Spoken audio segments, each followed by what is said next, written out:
Ahoy there, Captain Benzie here, coming at you with another developer Q&A video for EVE Echoes. Each week the developers take 4 questions posed to them by the community and then respond to those questions and post the answers to both the official EVE Echoes Twitter account and Facebook page. Now, I know that not everybody has access to social media, wants access to social media, and even if they have Twitter or Facebook, don't necessarily want to connect that with EVE Echoes. That's where I step in each week to read the 4 questions, read the 4 responses, and also give my own personal thoughts and opinions on this. Now, of course, these are my own personal thoughts and opinions, and I need to stress that apparently. These are how I feel about these responses and how I feel personally that would interact with and affect the game of EVE Echoes as a whole. You might disagree, and I'd love to hear your thoughts and opinions in the comment section down below. On the subject of making sure you have your voice heard as well, do check the link in the description as well that will take you through to the Google document where you can ask your own questions direct to the developers. And if those questions are one of the ones chosen to be answered, not only do you get an answer to the question, not only do you get featured in one of my videos, you'll also get a month of basic Omega, which I personally think is pretty sweet. Now, there are going to be 4 questions this week. I'm going to try and not be too ranty on this. There always seems to be one question that just gets a little bit under my skin from someone in the community who just clearly doesn't get it and wants the entire game for free. But I promise you guys, I am trying to remain calm. Anyway, here we go then. The week of the 10th to the 16th of November 2021. First question, is there a plan to release HAW weapons for Dreadnoughts? Oh boy, here we go, right off the bat. In their current state, they only serve a niche use. Couple that with the amount of time and resources it takes to build them, and they seem incredibly lackluster. Now, HAW weapons, for those who aren't aware, in EVE Online, I think it's high angular weapons. It's basically, think kind of how rapid missiles are. They are big guns that are designed to hit and destroy smaller targets. Basically, they turn dreadnoughts into anti-sub-capital ships. It means your dreadnought suddenly is capable of taking out battleships, battle cruisers, cruisers, destroyers, and even frigates. Yeah, seriously. They're pretty powerful. Remember as well that arguably dreadnoughts are more expensive in EVE Online than they are here in Echoes. I'm kind of tired of saying this about dreadnoughts now. I've been saying since they were announced, it is too soon to add dreadnoughts. We simply do not have the content for them. When the dreadnoughts were launched, they did not add the content for them, and on top of that, well, we kind of got a buggy mess of a situation where the Sino fields and that don't work properly, the jump drives don't work properly. It's just, I've been saying for months that dreadnoughts and capitals in general are just not needed in Echoes yet. They weren't added for years in EVE Online. Heck, I think it was the battleships were only added in year 2, year 3 of EVE Online. And we've got capitals here at the end of year 1, which just seems insanely quick. And people told me I was being a naysayer, I was just promoting my personal playstyle of frigates and destroyers and small ships. Well, now we see that I'm flying cruisers, battle cruisers, and battleships frequently as well. So yeah, that turned out to be utter tripe. But yeah, we're in a situation where dreadnoughts are lackluster. They are just pointless, they're useless, and I really don't think the answer to this is to make dreadnoughts suddenly capable of doing everything again, which is exactly what HAW would be doing. You'd be looking at having a dreadnought that you can fit with your standard capital weapons to go off and do the whole what dreadnoughts are designed for, taking out other capital ships and taking out citadels, or you could just swap to HAWs and go ratting with the rest of your fleet and just do infinitely better than everyone else. And I'm massively against this, because I already have felt for a long time that basically netties believe that in EVE Echoes, power creep and bigger is better. That, you know, the new stuff and the bigger ships should be better than the small ships. Try and do tier 10 content in anything other than a battleship solo, and if you want to do it in fleet, try and really make use of anything smaller than a battle cruiser. There are a couple of cruisers that can do it, and I suppose you could turn up in an interceptor, but people are going to look at you funny. I've been saying dreadnoughts aren't necessary yet. People are now seeing that they're not necessary and they're lackluster, and the fix that they want is to make dreadnoughts good at everything, and I'm just against that. Anyway, Lance.Dot says, thank you for your feedback. In the current capital ship expansion pack, the dreadnought is designed to fight against capital ships and attack citadels, which is what we've been saying the whole time. The carrier is designed to fight against ordinary ships. Due to this setting, we didn't include HAW weapons in the current version, because why would you? There would be no point in adding carriers at that point, and with how, like, big ships are just in EVE Echoes in general, you may as well take all the other ships out of the game once you hit Tech 10. Oh, congratulations, you've hit Tech 10. Time to save up for a Dreadnought. Now everything else is useless. And it just, that attracts big payers to buy, you know, drop, I did the maths on this, it works out about £700, $900 to buy enough Plex to sell for ISK to just purchase a Dreadnought or a carrier. So, what, you're looking for people to drop nearly £1,000 on the game and then just be better at it than no, that is anathema to everything I love about this game. Anyway, due to this setting, we didn't include HAWs in the current version. In the future, the Dreadnought might be repurposed and the HAW weapons will be released at that time. Yeah, I get that. What they're basically saying here is, we've released Dreadnoughts to do this incredibly niche thing, you guys have bought this all hook, line and sinker, and now you've gone, oh, actually, I wish I could do more than just the niche thing, which is what I've been screaming about for months. So forgive me if I'm not overly sympathetic, because I had people telling me that I was just being selfish and pointless and stupid, and you know what? It's kind of liberating to be right. It sucks to be right. It sucks to have Dreadnoughts release and me to go, well, yeah, I told you they'd be pointless, because people are now having not fun in the game. They have sat there and spent money and time and effort building these things, and have gone, actually, this ain't it, bro. And I've been saying that for so long.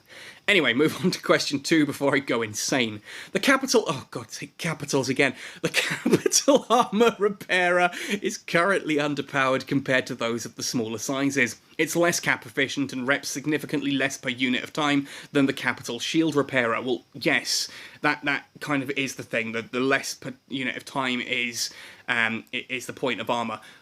Armour tends to be slower and heavier and capacitor friendly. This is confusingly worded here. It's less cap efficient than the capital shield repairer is how that reads, and that's not true. If you look at a capital shield repairer and a capital armour repairer, they do actually come out with the armour rep being lower capacitor. Anyway, to keep things balanced, we should make capital armor repairer at least more cap efficient, and reps a little more than it does now.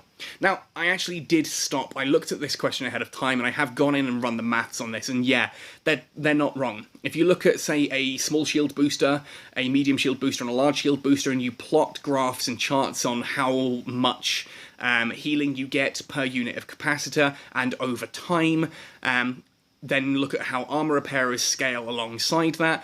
They're pretty equal now in small, medium, and large, but at capital, the armor just aren't as good. There's no two ways about it. Capital armor repairers just do not stack up as well as capital shield boosters. And it kind of, the curve dips, if that makes sense.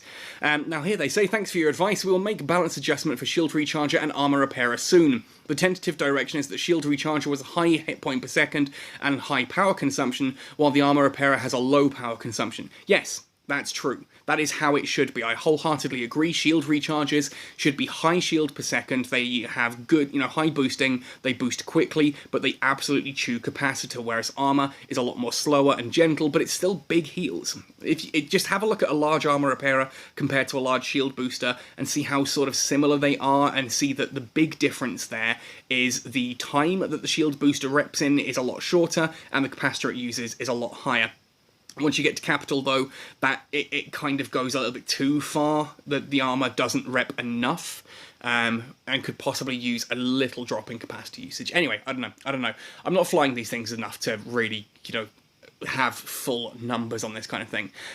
Interesting point, though. We'll make balance adjustments soon. From what I've heard, my thought was that originally, having spoken to Melos, that the balance patch was going to move to January. That because the Dreadnoughts and all of that were launching originally in August, which is when the balance patch was supposed to be, it then got pushed back to October. Those then have launched, and that has ultimately meant that there's not enough time to work on a balance patch. I was under the impression from Melos that the balance patch was just being pushed back to January. Apparently Lancedot leaked yesterday that no, it could be as late as April or May before we get the next balance patch, which to me, considering our last balance patch was May, 12 months between a balance patch just seems an insane length of time. And once again, I just want to say, capital ships did this. I've been saying that capital ships just, we don't need them. It was too early to have all this, and now we're seeing that, like, we have missed a balance patch. We've gone from having a balance patch every 6 months to having them once a year because capital ships apparently needed to be implemented at this point in time. There is too much in the game broken right now. There is too much stuff like interceptors, like destroyers, like exploration in general and explorer frigates in specific. There is so much going on that just needs a balance patch and needs fine-tuning and sorting out.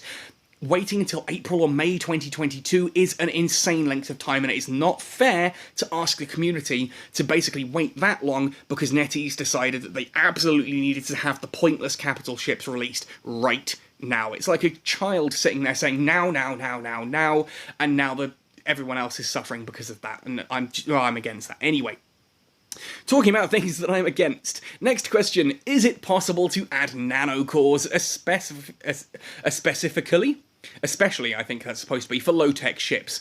Currently, if you want to fit in a nanocore in an Omen Navy issue, for example, the cost largely exceeds the hull price. Now, ding ding ding, give this guy a medal, you have now seen the point of nanocores. Thanks for your advice. Nanocores are designed to fit all the derivative models of the ships, for example from the Tier 4 Omen Trainer to the Tier 10 Omen 2. Therefore, in terms of pricing, nanocores, especially the purple ones, will have a higher value.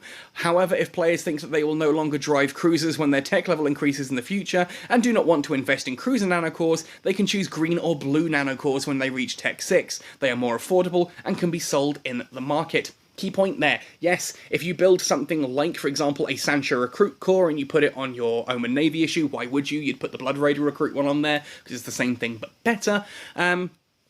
You'd put that on your Omen Navy issue, and then you can repackage it when you're done with that Omen Navy issue, and you can sell it on the market for someone else to buy and use and enjoy on their ship. The simple point, though, is that nanocores are not meant to be things for low ships. We know this. When they were first released, they were talked about as being a sort of end-game thing to have onto your ship that were going to allow you to min-max your ship's stats for rather extravagant costs. Quite frankly, I know this kind of sounds like, well, we did it back in my day. When we all climbed to Tech 10, we didn't have nanocores. No one was running an Omen Navy issue with nanocores until literally a couple of months ago. You don't need them. The content that you should be doing at that point in time is completely doable in an Omen Navy issue. If you want to add nanocores to them, if, for example, you're someone like, I know I mention him a lot, Vetamune, who's running the Stabber Fleet issue for pretty much everything, him having Stabber Fleet issues with nanocores makes sense, because that's the ship he uses and specialises in, and he wants every little ounce of power that that ship can give him. But then complaining that, oh, it's too costly, well, yes, that's the point. That is the exact point of nanocores. They are supposed to be something that allows you to specialise in a particular ship. By upgrading the nanocore, you are min-maxing, and the green and blue ones really aren't that expensive at all in the grand scheme of things. Especially since, as they say here, you can take those off and then resell it on the market later. Heck, if you decide to stick around, then your Omen Navy issue, you take the nanocore off that and put it on your Tech 10 Omen 2. But the point is, they are supposed to be expensive. They're not supposed to be a thing you just jam onto every ship. That's like saying, well, hang on, why don't we have, like, C-type loot that is for, for earlier on ships that's cheaper for them? It's like, well, that's the Mark 9 and the storyline gear. That's the point of that loot. I don't know, just come on.